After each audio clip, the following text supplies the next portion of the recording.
বার্লিনের ব্র্যান্ডেনবুর্গে লাখো মানুষের বিক্ষোভ। অভিবাসীদের আগমন নিয়ন্ত্রণে পার্লামেন্টে বিল উত্থাপিত হওয়ায় লক্ষাধিক মানুষ বিক্ষোভ করেছেন জার্মানিতে।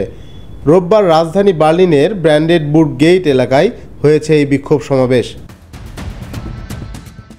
রয়টার্স জানিয়েছে, বার্লিন সহ জার্মানির প্রধান 3 শহর হ্যামবুর্গ, স্টুটগার্ট এবং লিপজিগে হয়েছে বিক্ষোভ ও প্রতিবাদী সমাবেশ।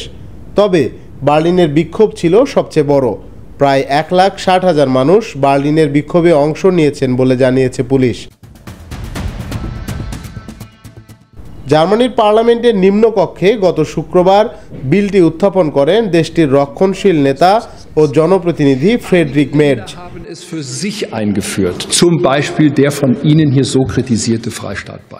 বিলের মূল বিষয়বস্তু হল স্থায়ীভাবে বসবাসের জন্য প্রতি বছর যত সংখ্যক অভিবাসী অনুমতি দেয় জার্মানির সরকার সেই সংখ্যা হ্রাস করতে হবে এবং বর্তমানে যেসব অভিবাসী জার্মানিতে বসবাস করছেন তারা যেন তাদের আত্মীয় ও পরিবার পরিজনদের সে দেশে সহজে না নিতে পারেন সেজন্য নতুন আইন প্রণয়ন করতে হবে।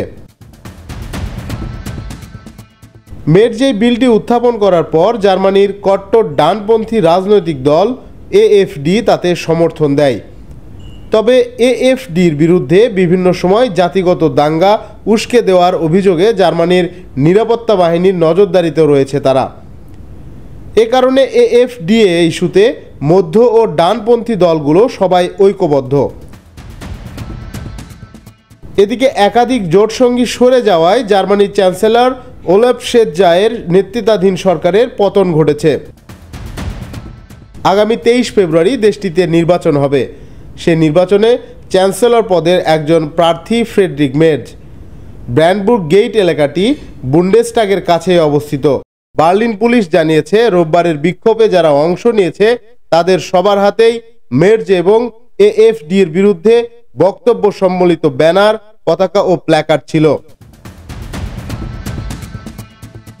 আন্তর্জাতিক ডেস্ক, দৈনিক করতোয়া।